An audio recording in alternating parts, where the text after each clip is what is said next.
میں جلدی سے ریحانہ کی گود سے اٹھا اور بغیر اس کی طرف دیکھے اور اس سے بات کیے اس کے کمرے سے نکلا اور جا کر کمرے کا تالا کھولا۔ جیسے ہی اندر گیا تو مونا ابھی سو رہی تھی، جس کو دیکھ کر مجھے سکون ملا۔ اس کے بعد واش روم چلا گیا اور واش روم سے فارغ ہو کر دوبارہ اپنے کمرے میں آیا اور بیڈ پر لیٹ کر سونے لگا۔ میں نے ٹائم دیکھا تو صبح کے 6 بج رہے تھے اور پھر پتہ نہیں کب مجھے دوبارہ نیند آ گئی اور میں سو گیا۔ کافی دیر کے بعد مجھے کسی نے اٹھایا تو مجھے لگا مونا ہی ہوگی، اور میں نے بغیر آنکھیں کھولے اس کا بازو پکڑ کر اسے اپنے اوپر کر لیا اور اپنے ساتھ لگا کر باتیں کرنے لگا، لیکن وہ میری باتوں کا جواب نہیں دے رہی تھی اور میں پری سے کھیل رہا تھا۔ اچانک اس نے مجھے ہلکا سا مکہ مارا تو میں نے آنکھیں کھول کر دیکھا، وہ مونا نہیں بلکہ شازیہ تھی جو مجھے اٹھانے آئی تھی۔ وہ اپنے آپ کو مجھ سے چھڑواتے ہوئے بولی، بھائی مجھے چھوڑیں، یہ آپ کیا کر رہے ہیں؟ میں مونا نہیں شازیہ ہوں۔ تو میں نے جلدی سے اپنے ہاتھ پیچھے کر لیے تو وہ اٹھ کر کھڑی ہو گئی اور بولی، جلدی سے اٹھ کر باہر آ جائیں، آپ کو امی بلا رہی ہیں۔ یہ بات کر کے وہ جانے لگی تو میں نے پوچھا مونا کدھر ہے؟ تو شازیہ بولی وہ ناشتہ بنا رہی ہے۔ میں نے ٹائم دیکھا تو 9 بج رہے تھے۔ شازیہ میرے کمرے سے باہر نکل گئی اور میں اپنی جگہ سے اٹھا اور یہ سوچ کر میرے چہرے پر مسکراہٹ آ گئی کہ اسی بہانے شازیہ سے بات ہوگی۔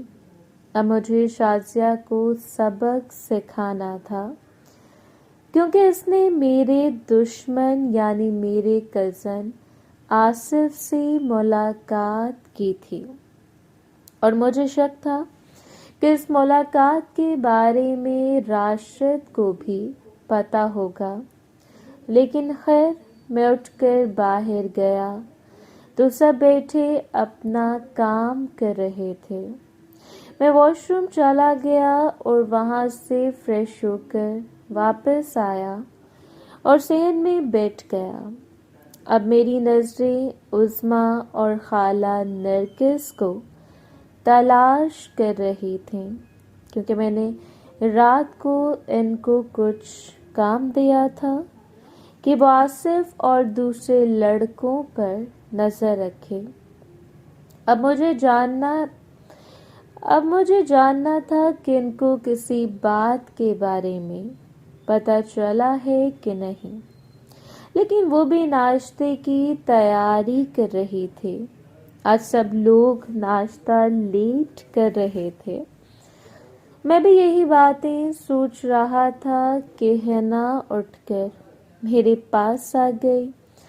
میں اس کو دیکھ کر حیران رہ گیا، کیونکہ وہ تیار ہو چکی تھی اور بہت ہی خوبصورت لگ رہی تھی۔ میرے پاس آ کر وہ مسکراتے ہوئے بولی، ندیم میں تمہارے لیے تیار ہوئی ہوں، اور تمہارا کزن صبح سے میرے پیچھے پڑا ہوا ہے کہ وہ مجھ سے ملاقات کرنا چاہتا ہے۔ میں اس کی بات سن کر مسکرایا اور کہا، تم نے اس کے ساتھ ملاقات تو نہیں کر لی؟ تو حنا بولی میں نے تم سے وعدہ کیا تھا تو تم سے ہی ملاقات کروں گی. میں نے کہا تم نے اس کو بتایا تو نہیں کہ تمہاری میرے ساتھ ملاقات طے ہے؟ تو وہ بولی نہیں، میں نے اس کے ساتھ ایسی کوئی بات نہیں کی. میں نے کہا ویسے تم اس وقت بہت خوبصورت لگ رہے ہو اور تم اتنی صبح صبح تیار کیوں ہو گئے؟ تو حنا بولی ٹائم دیکھو 10 بجے میں آدھا گھنٹہ رہتا ہے. مجھے کیا پتا تھا کہ آج صبح ناشتہ لیٹ کرنا ہے. تو میں اس کی بات سن کر مسکرایا. پھر وہ اٹھ کر چلی گئی تو میں نے اپنی نظریں گھما کر آصف اور اس کے ساتھ بیٹھے ہوئے لڑکوں کو دیکھا. حالانکہ حنا گلفام کی منگیتر تھی لیکن پھر بھی گلفام سب لڑکوں کے ساتھ بیٹھا اس کو عجیب نظروں سے دیکھ رہا تھا. وہ حنا سے کئی دفعہ ملاقات بھی کر چکا تھا اور یہ بات راشد بھی جانتا تھا، لیکن آصف نے ان لوگوں پر کیا جادو کیا تھا کہ وہ اپنی بندی کو ہی ایسی نظروں سے دیکھ رہے تھے. مجھے آنٹی سمرین اکیلی بیٹھے ہوئی نظر آئی تو میں اٹھ کر ان کے پاس چلا گیا تو وہ کچھ کام کر رہی تھی. میں نے اس کو مسکراتے ہوئے کہا لگتا ہے آپ ہمیں بھول گئی ہیں. تو وہ بھی مسکراتے ہوئے بولی تم بھولنے والی چیز ہو جو میں تمہیں بھول گئی ہوں. تم تو یاد رکھنے والی چیز ہو. میں نے کہا پھر آپ نے دوبارہ یاد کیوں نہیں کیا؟ تو آنٹی نے ارد گرد دیکھا اور بولی میں نے لبنہ کو کئی دفعہ کہا ہے کہ وہ تمہارے ساتھ ملاقات فکس کرے لیکن اس کے دن آئے ہوئے تھے، اس وجہ سے وہ میرا کام بھی نہیں کر رہی تھی. میں نے کہا تو آپ سیدھا میرے پاس آ جاتے، میرے کون سا آپ کو منع کر دینا تھا. تو آنٹی مسکرا کر بولی بیٹا مجھے شرم آتی ہے. میں نے کہا چلیں آپ کی شرم بھی اتار دیں گے، وقت نکال کر ڈیرے پر آئیے گا. تو آنٹی سمرین بولی چلو دیکھتی ہوں. اتنی دیر میں ناشتہ لگ گیا اور ہم سب چٹائیوں پر بیٹھ گئے، لیکن ریحانہ چارپائی پر ہی بیٹھی رہی. جیسے ہی عظمیٰ مجھے ناشتہ دینے کے لیے آئی تو میں نے اس سے پوچھا کہ ریحانہ چٹائی پر کیوں نہیں بیٹھی. تو عظمیٰ نے اپنا چہرہ میرے کان کے پاس کیا اور بولی آپ نے اسے چٹائی پر بیٹھنے کے لیے چھوڑا ہی کہا ہے. اور یہ بات کر کے عظمیٰ مسکراتی ہوئی چلے گئے اور ہم سب بیٹھ کر ناشتہ کرنے لگے. ناشتہ کرنے کے بعد میں اٹھ کر ریحانہ کے پاس جا کر بیٹھ گیا اور کہا آپ کو کیا ہوا ہے؟ تو بولی تمہیں نہیں پتا تم نے کیا کیا ہے؟ میں نے کہا مجھے تو کچھ یاد نہیں ہے، رات کو پتہ نہیں مجھے کیا ہو گیا تھا. تو ریحانہ مسکراتے ہوئے بولی بس جب تمہیں کچھ ہوا تھا تو تم نے میرا کچھ نہیں چھوڑا. میں نے کہا بتائیں تو صحیح کیا ہوا تھا. تو ریحانہ بولی تم تو جانوروں کی طرح مجھ سے ملاقات کر رہے تھے. میں بولا میں آپ سے اس کے لیے معافی چاہتا ہوں. تو ریحانہ مسکراتی ہوئی بولی تمہیں معافی مانگنے کی ضرورت نہیں ہے، یہ تمہارا حق تھا اور بیوی سے اس کام کے لیے معافی نہیں مانگی جاتی. میں نے کہا اب آپ کی طبیعت کیسی ہے؟ تو ریحانہ بولی کچھ بہتر ہے لیکن زمین پر نہیں بیٹھا جا رہا۔ وہ تھوڑا سا اوپر ہوئی اور اس نے دکھایا کہ اس نے اپنے نیچے تکیا رکھا ہوا ہے۔ میں نے دیکھ کر کہا، لگتا ہے رات کچھ زیادہ ہی غلط کر دیا۔ تو میری بات سن کر وہ مسکرا دے۔ میں نے کہا، میں آپ کو ٹیوب لا دیتا ہوں، آپ وہ لگا لیں تو آپ کو کچھ ہی منٹوں میں فرق پڑ جائے گا۔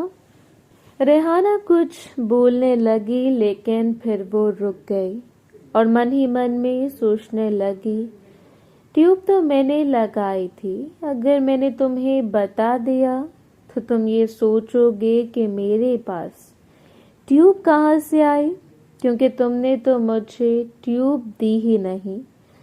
لیکن میں جب بھی شاہد سے ملاقات کرتی تھی تو میں وہ ٹیوب لگاتی تھی، اور آج بھی میں نے وہی ٹیوب لگائی، لیکن تم نے حال ہی ایسا کہا ہے کہ وہ ٹیوب لیکن تم نے حال ہی ایسا کیا ہے کہ وہ ٹیوب اثر نہیں کر رہی۔ میں اٹھ کر اپنے کمرے میں گیا اور الماری سے وہ ٹیوب نکال کر اپنی جیب میں ڈالی اور واپس ریحانہ کے پاس آیا اور اس کے پاس بیٹھ گیا۔ اتنی دیر میں مونا میرے اور ریحانہ کے لیے چائے لے کر آ گئی۔ وہ ابھی نہائی ہوئی تھی اور بہت ہی خوبصورت لگ رہی تھی۔ میں نے اس کو مسکرا کر دیکھا تو اس نے بھی میری مسکراہٹ کا جواب مسکرا کر دیا۔ میں نے اپنی جیب سے ٹیوب نکالی اور ریحانہ کو پکڑا دی اور کہا کہ چائے پینے کے بعد اب اندر جا کر لگا لیں اور 5 منٹ تک لیٹے رہیں۔ چائے پینے کے بعد میں نے ریحانہ کو کھیتوں میں جانے کا بتایا اور میں نے مونا کو بھی اشارہ کر دیا، اور جاتے ہوئے میں نے حنا کو آنکھ مار دی تو اس کے چہرے پر بھی مسکراہٹ آ گئی۔ میں حویلی سے نکل کر سیدھا ڈیرے پر گیا تو ہمیشہ کی طرح شہناز اور کوثر میرا انتظار کر رہی تھی۔ ان سے بھی کچھ خاص بات نہیں ہوئی اور ڈیرے پر میں تقریباً 10 منٹ بیٹھا رہا اور پھر شہناز کو ایک کام کا بتا کر میں ڈیرے سے نکلا اور طبیلے کے پاس پہنچ گیا۔ طبیلے کی چابی میں نے ڈیرے پر ہی رکھی ہوئی تھی اور آتے وقت میں نے وہ چابی اپنی جیب میں ڈال لی تھی۔ ابھی تک حنا نہیں آئی تھی۔ میں اندر نہیں گیا تھا۔ میں ایک سائڈ پر کھڑا ہو کر حنا کا انتظار کر رہا تھا۔ ابھی مجھے 10 منٹ ہی گزرے تھے کہ مجھے حنا آتی ہوئی نظر آئی تو میں جلدی سے طبیلے کا دروازہ کھولا اور اندر چلا گیا، اور حنا بھی میرے پیچھے پیچھے ہی آ گئی۔ اندر آ کر حنا نے طبیلہ دیکھا تو بولی، میں تو سوچ رہی تھی یہ بہت ہی گندی جگہ ہوگی، لیکن یہ تو بہت ہی صاف ہے۔ میں نے دروازہ بند کیا اور کہا، یہ پرانے وقتوں میں طبیلہ ہوتا تھا، لیکن اب یہاں پر کوئی نہیں رہتا۔ منشی کے گھر والے اس کی صفائی کرتے رہتے ہیں۔ حنا بولی، تمہیں بہت پتہ ہے؟ تو میں اس کی بات سن کر مسکرایا اور اس کی بات کا جواب دیے بغیر اس کو گود میں اٹھا لیا تو حنا نے بھی اپنے دونوں بازو میرے گلے میں ڈال لیے۔ حنا سے آنے والی خوشبو مجھے پاگل کر رہی تھی اور اسی خوشبو نے مجھے تیار کر دیا۔